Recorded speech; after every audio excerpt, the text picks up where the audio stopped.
Dukungan Putin kepada Palestina seolah tidak ada habisnya nih. Mulai dari dukungan pendirian negara berdaulat Palestina hingga bantuan pangan. Jangan lupa juga kalau Rusia punya kekuatan militer yang bisa kapan saja diturunkan. Apalagi Rusia dikenal dengan kekuatan nuklirnya. Seberapa kuatkah kekuatan militer negara pimpinan Putin dan mampukah mengalahkan Israel? Tonton video ini hingga akhir agar kalian dapatkan insight-nya.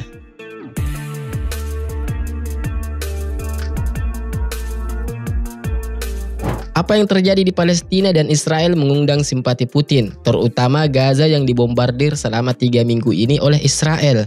Putin lalu menyampaikan ucapan bela sungkawanya dalam pidato yang disampaikan di hadapan perwakilan asosiasi keagamaan. Putin juga menyoroti dampak serangan Israel ke Palestina yang membuat orang tua, perempuan, bahkan anak-anak meninggal. Ratusan ribu orang kehilangan tempat tinggal, makanan, air, listrik, bahkan fasilitas kesehatan. Peristiwa ini sudah masuk ke dalam golongan bencana kemanusiaan.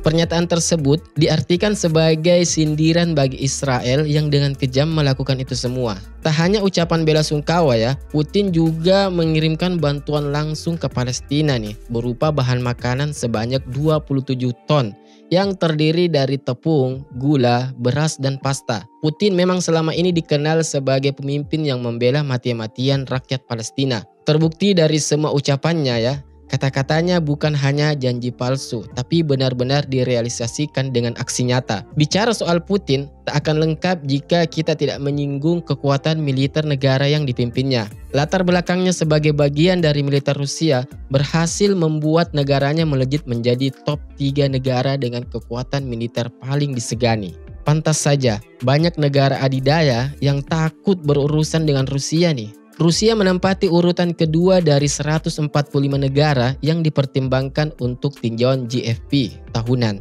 Untuk anggaran pertahanan, Rusia menyediakan dana 82,6 miliar US dollar atau kalau kita rupiahkan sebesar 1.309 triliun rupiah. Dari segi jumlah personil, Rusia memiliki total pasukan mencapai 1.330.900 personil yang terdiri dari personil aktif sebanyak 830.900, personil cadangan sebanyak 250.000 dan pasukan paramiliter sebanyak 250.000 personil. Selain itu, Rusia juga punya pasukan elit nih, sebut saja Spetsnaz, Russian Airborne Troops, GRU Spetsnaz, pasukan Ahmad, dan Alpha Group. Angkatan Darat Rusia menempati peringkat pertama sebagai angkatan darat terkuat di dunia dengan jumlah pasukan mencapai 360.000 personil. Angkatan Darat ini dikenal sebagai pasukan yang sulit untuk dikalahkan nih, ya walaupun sering diserang secara keroyokan. Dari segi kendaraan militer, Rusia memiliki 12.566 tank, 151.641 kendaraan lapis baja, 6.575 artileri swagerak, 4.336 artileri tarik, dan 3.887 artileri roket. Yang terpenting, Rusia memiliki tank tempur utama T-90 yang menjadi andalan nih. Tank ini sudah teruji di beberapa peperangan, ya seperti di Chechnya dan Ukraina. Dari angkatan darat, kita beralih ke angkatan udara nih. Jumlah personilnya mencapai 250.000. Mereka mengoperasikan berbagai kendaraan tempur, ada 773 jet tempur, 774 pesawat serang darat, 444 unit pesawat transport, 537 unit helikopter serang, 19 unit armada kapal tanker, dan 147 unit special mission. Lanjut ke angkatan laut, dengan jumlah personil 155.000 orang. Rusia hanya memiliki 1 unit kapal induk, 15 unit kapal perusak, 11 unit frigat, 70 unit kapal selam, dan kapal patroli sebanyak 59 unit. Selain personil dan kendaraan tempur, militer Rusia juga memiliki berbagai jenis senjata nih. Ada beberapa senapan seperti Heckler dan Koch MP5 buatan Jerman, M1928 Thompson and Chris Vector dari Amerika Serikat, Kemudian ada senjata dalam negeri yang masih mereka andalkan nih, seperti PPSH-41, PPS-43, dan PP-2000. Lalu pasukan Rusia juga menggunakan shotgun produksi dalam negeri. Ada Saiga 12, KS-23K, TOS-87, Molot bekas M, Viper 12, dan masih banyak lagi jenis lainnya. Untuk bahan peledak, Rusia masih menggunakan granat produksi Uni Soviet nih, seperti RG-41, F1, RGO, RGD, RGD-5, dan RGN.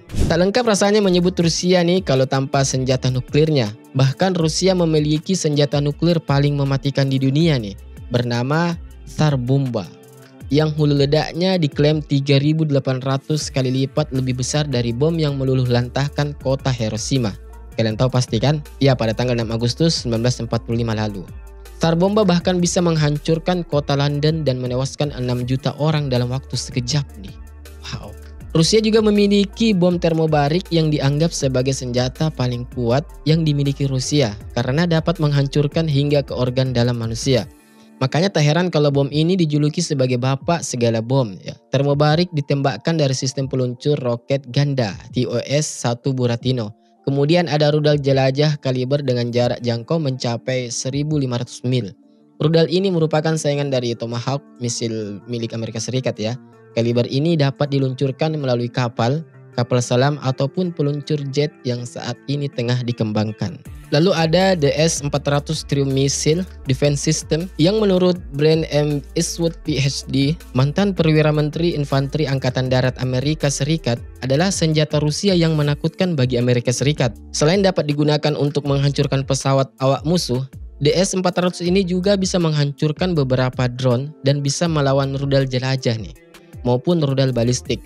Saat demonstrasi DS-400 digelar, ada 80 perwakilan militer dari 50 negara yang menyaksikannya. Saking hebatnya, DS-400 telah dijual ke berbagai negara nih, seperti Turki, Suriah, Cina, dan India. Gimana nih Indonesia? Apakah nggak minat beli ini? Yang paling mencengangkan adalah Rusia memiliki hulu ledak nuklir sebanyak 5.889. Berdasarkan data Federasi Ilmuwan Amerika Serikat, sebanyak 2.889 disimpan dan ada 1.588 hulu ledak yang bisa dikerahkan oleh Rusia. Hulu ledak tersebut bisa dipasang di rudal balistik antar benua, rudal balistik kapal selam, dan rudal yang bisa diluncurkan dari pesawat pengebom. Ya, salah satu rudal balistik antar benua yang dimiliki Rusia adalah RS-28 Sarmat yang diklaim sebagai rudal terbesar dan terkuat yang pernah ada nih. Kekuatan ledaknya nih mencapai 500 kali bom atom Hiroshima dengan jarak jangkau mencapai 18.000 km. RS-28 Sarmat ini bisa menghancurkan Amerika Serikat dan juga Inggris. Wah. Benar-benar Lord nih Putin ya. Nah teman-teman, bicara soal rudal, Rusia baru-baru ini melakukan uji coba peluncuran rudal. Uji coba tersebut dilakukan selama pelatihan pasukan strategis dan dikerahkan langsung oleh Putin melalui panggilan video bersama para pejabat tinggi militer. Ya, tujuan diadakannya uji coba ini adalah latihan untuk menangani serangan nuklir besar-besaran dari musuh. Latihan tersebut digelar sesaat setelah Majelis Tertinggi Parlemen menggelar rapat soal pembatalan ratifikasi perjanjian larangan uji coba nuklir yang diadopsi tahun 1996. Ya, perjanjian itu melarang semua ledakan nuklir dimanapun di dunia ya. Sayangnya perjanjian tersebut tak pernah dilakukan sepenuhnya. Uji coba peluncuran ini juga disebut-sebut sebagai upaya pencegahan dukungan militer negara-negara barat kepada Ukraina. Tapi bukan tak mungkin serangan rudal ini juga bisa saja dilakukan jika Israel masih saja ngeyel nih.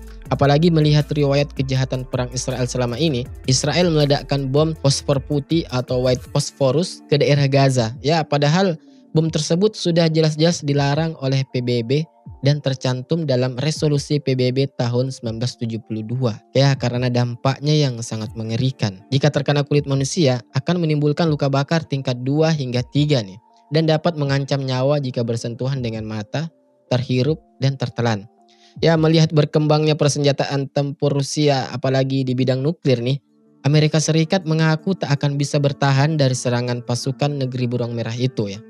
Nah teman-teman, dengan segala kekuatan militer yang dimiliki oleh Rusia, membuat banyak negara ketar-ketir nih, termasuk Amerika Serikat, saingan utama Rusia. Dan pertanyaannya adalah, Sekarang jika Amerika Serikat saja tak akan mampu menahan serangan Rusia, lalu bagaimana dengan Israel? Walau alam bisawab, jika kalian suka video ini, silakan like, tinggalkan jejak komen di bawah kolom komentar ya, tentang tanggapan kalian terhadap negara Rusia ini.